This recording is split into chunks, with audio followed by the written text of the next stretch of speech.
खरगोश की चतुराई किसी घने वन में एक बहुत बड़ा शेर रहता था। वह रोज शिकार पर निकलता और एक ही नहीं, दो नहीं, कई कई जानवरों का काम तमाम देता। जंगल के जानवर डरने लगे कि अगर शेर इसी तरह शिकार करता रहा, तो एक दिन ऐसा आएगा कि जंगल में कोई भी जानवर नहीं बचेगा। सारे जंगल में सनसनी फैल गई। शेर को रोकने के लिए कोई न कोई उपाय करना जरूरी था। एक दिन जंगल के सारे जानवर इकट्ठा हुए और इस प्रश्न पर विचार करने लगे। अंत में उन्होंने तय किया कि वे सब शेर के पास जाकर उनसे इस बारे में बात करें। दूसरे दिन जानवरों के एक दल शेर के पास पहुंचा। उनके अपनी ओर आते देख शेर घबरा गया और उसने गरज कर पूछा, क्या बात है? तुम सब यहाँ क्यों आ रहे हो? जानवर दल के नेता ने कहा, महाराज, हम आपके पास निवेदन करने आए हैं। आप राजा हैं और हम आपकी प्रजा। जब आप शिकार करने निकलते हैं तो बहुत जानवर मार डालते हैं। आप सबको खा भी नहीं पाते। इस तरह से हमारी संख्या कम होती जा रही है। अगर ऐसा ही होता रहा तो कुछ ही दिनों में जंगल में आपके सिवाय और कोई भी नहीं बचेगा। प्रजा के बिना राजा भी कैसे रह सकता है? यदि हम सभी मर जाएंगे तो आप भी राजा नहीं रहेंगे। हम चाहते हैं कि आप सदा हमारे राजा बने रहें। आपसे हमारी विनती है कि आप अपने घर पर ही रहा करें। हर रोज स्वयं आपके खाने के लिए एक जानवर भेज दिया करेंगे। इस तरह से राजा और प्रजा दोनों ही चैन से रह सकेंगे। शेर को लगा कि जानवरों की बात में सच्चाई है। उसने पल भर सोचा, फिर बोला, अच्छी बात नहीं है। मैं तुम्हारे सुझाव को मान लेता हूं। लेकिन याद रखना, अगर किसी भी दिन तुमने मेरे खाने के लिए पूरा भोजन नहीं भेजा, तो मैं जितने जानवर चाहूंगा मार डालूंगा।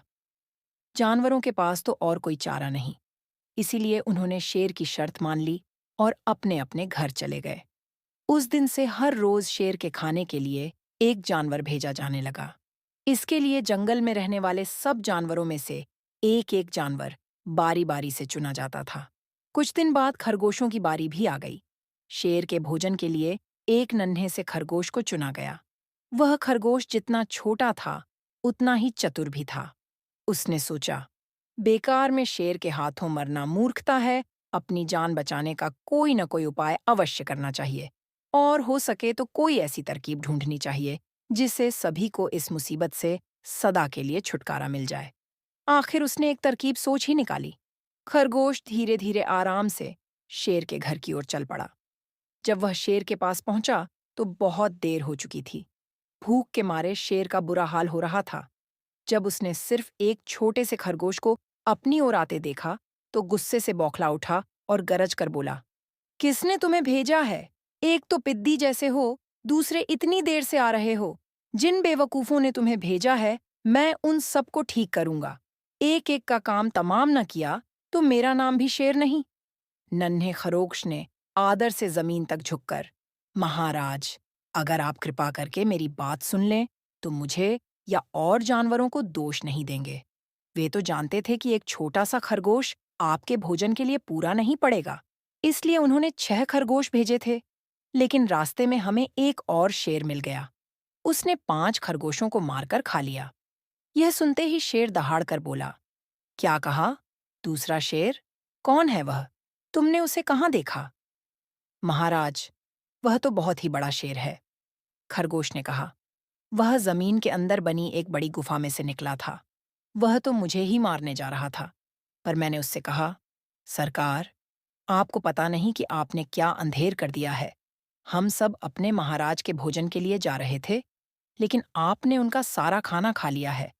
हमारे महाराज ऐसी बातें सहन नहीं करेंगे। वे जरूर ही यहाँ आकर आपको मार डालेंगे।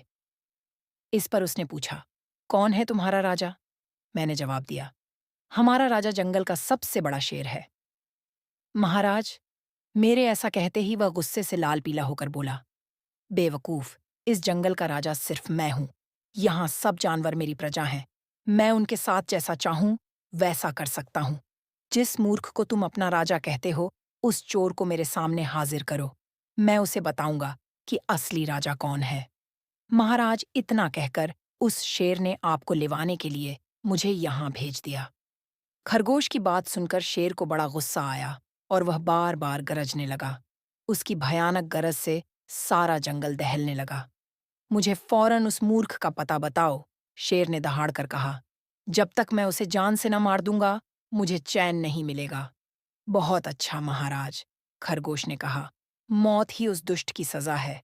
अगर मैं और बड़ा और मजबूत होता, तो मैं खुद ही उसके टुकड़े टुकड़े कर देता। चलो, रास्ता दिखाओ, शेर ने कहा। फौरन बताओ किधर चलना है। इधर आइए महाराज, इधर। खरगोश रास्ता दिखाते हुआ शेर को एक कुएं के पास ले गया और बोला, महाराज, वह दुष्ट शेर जमीन के नीचे किले में रहता है। जरा सावधान रहिएगा। किले में छुपा दुश्मन खतरनाक होता है। मैं उससे निपट लूंगा, शेर ने कहा। तुम यह बताओ कि वह है कहाँ? पहले जब मैंने उसे देखा था तब तो वह यहीं बाहर खड़ा था। लगता है आपको आता देखकर वह किले में घुस गया। आइए, मैं आपको दिखाता हूँ। खरगोश ने कुएं के नजदीक आकर शेर से अंदर झांकने के लिए कहा। शेर ने कुएं के अंदर झांका तो उसे कुएं के पानी में अपनी परछाई दिखाई दी। परछाई को देखकर शेर जोर से दहाड़ा। कुएं के अंदर से आती हुई अपने ही दहाड़ने की गूंज सुनकर उसने समझा कि दूसरा शेर भी दहाड़ रहा है। दुश्मन को तुरंत मार डालने के इरादे से वह फौरन कुएं में कूद पड़ा। कूदते ही पहले तो वह कुएं की दीवार से टकराया, फिर धड़ाम से पानी में गिरा और डूबकर मर गया।